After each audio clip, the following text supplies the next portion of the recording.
seulement bu ko responsabiliser su la neexee mais def ko mu lay conseiller au moins tegal cadre bi nga xam ne ay réflexion am dina mën a génn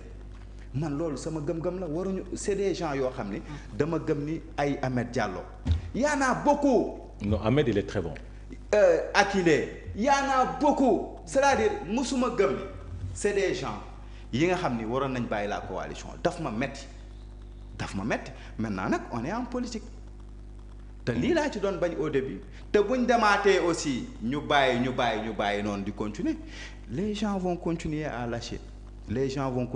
lâcher ba finalement ñoom sax ci boppam après ñooy ñëw constituer soo moytuwul opposition boo xam ne na leen sonal donc loolu il faut qu'on l'évite. alors Adama ñu avancé wax ci dialogue bi Thierno Alassane Sall moom boycott la woote ndax nee na les conditions ne sont pas réunies pour répondre à cette main tendue du président Bassirou Diomaye Faye d'accord nga ci attitude bi mu adopté. bettuma c'est-à-dire l'ouverture du dialogue ñi dul ñëw dina bari surtout venant de l'opposition. nee na communication politique la. waaw ñi dul ñëw dina bari c'est-à-dire l'ouverture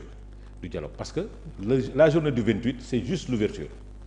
après les gens vont aller travailler en commission mais xam naa ni en commission les gens iront travailler comme ni ko ñëpp daan defee nag quoi mais gars yi salle des banques la ñuy bañ a toog comme ni gars yi daan bañ a toog salle des banques du temps de Macky Sall dem toog ministère de l'intérieur di waxtaan foofu di régler ay questions mais moom la ñuy di def c'est du pareil au même mais man jàpp naa ni question de choix la parce que soo wóoluwul ouverture bi mun nga bañ a dem parce que avec la situation actuelle tendue présentement avec la question des libertés avec la question des libertés la question des résultats des comptes tout ça réuni ces arrestations là tout ça réuni dina jafe ñu toog autour d'une table gis Sénégalais yëpp parce que le président su ñëpp toogee il va redorer son blason affaire communication la au niveau international aussi dafa am lu muy marqué pour le président de la République que toute l'opposition toog nañ réunis plus les membres de la société civile pour discuter pour l'ouverture du dialogue loolu dafa am lu muy marqué maintenant nag un opposant du ko nangu ni ko ñii doon bañee démb ak barki démb ñeneen dinañ ko bañ tey parce que ñoom loolu lañ doon bañ et que le président de la République d'alors Macky Sall redorer son blason au niveau international defar image am au niveau international ñoom it moom lañ bëgg mais terewul fi nga xam ni caméra du fa dem ñoom ñëpp dañuy dem toog ci dialogue Macky Sall yi Macky Sall daan woote fu caméra nekkuloon ñoom ñëpp dañ fay daan toog parce que dañ daan envoyer ay émissaires ay plénipotentiaires pour ñu dem toog foofu nga xam ni c'est du ay déclaration rek mais travail technique la pour ñu réfléchir par rapport à beaucoup de choses parce que dialogue bi mujj rapport bi 238 pages la te xam naa ne ci biir commission yi dinañ ko ubbi ci rapport politique bi ñu xool ci mbir yi nu mu demee au niveau des commissions mais jouru dialogue bi moom jàpp ma ni opposition bi dinañ may l'occasion au président Bassirou Diomaye Diakhar Faye et à son premier ministre muy defar image am au niveau international duñ ko may parce que taas moom wane na la voie li Ousmane Sonko doon def moom la def ñeneen ñi tamit li Ousmane Sonko doon def moom la ñuy def maintenant nag am na loo xamante ni commissaire Keita wax nañu ko fii démb mooy dans les convocations soo convoqué FDR andi nga problème soo convoqué coalition Diomaye président andi nga problème il faut convoquer les partis politiques ou bien les mouvements politiques kenn par kenn nga xam ni ñoom ñoo mën a jël décision personnelle pour mën a dem mais soo convoqué coalition bi dañ koy discuter parce que dans la coalition dans FDR dina am ñu bëgg dem am ñu bëggul dem loolu mooy yaa ngi xàjjale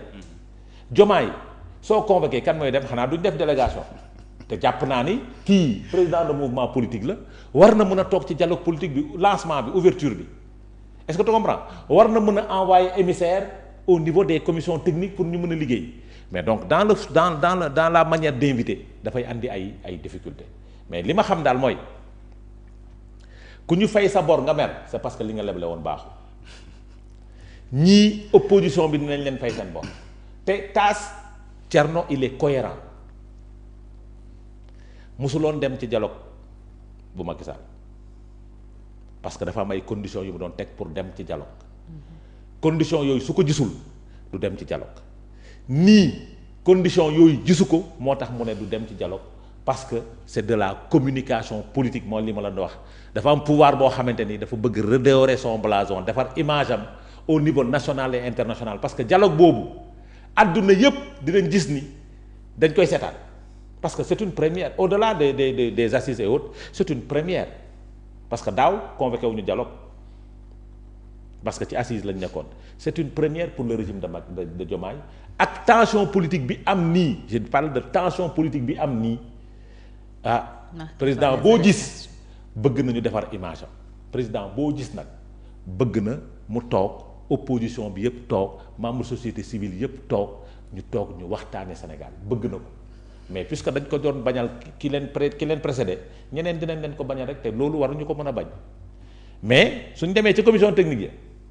les questions yi ñuy débattre wax naa ko fii waxti do c'est donc question importante par rapport à notre démocratie loolu parti yi dinañ ci envoyer ay émissaires parce que foofu caméra du fa jóge du fa toog dinañ envoyer ay émissaires ñu liggéey ci mais li nga xam ne nag communication politique la loolu moom jàpp naa ni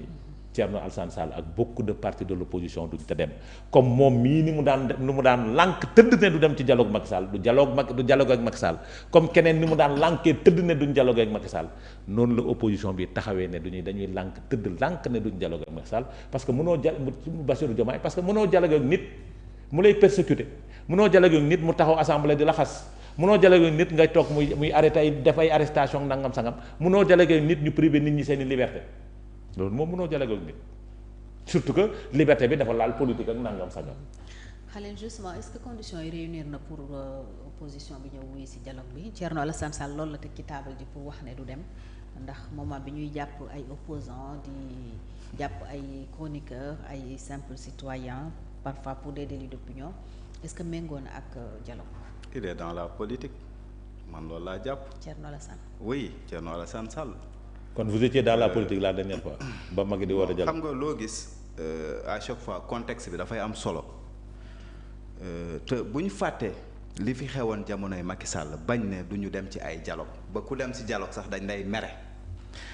parce que dem nañ ba gis Macky Sall lu mu nekk woon ci réew mi du dëgg du yoon ba pare bafouer les lois et les règlements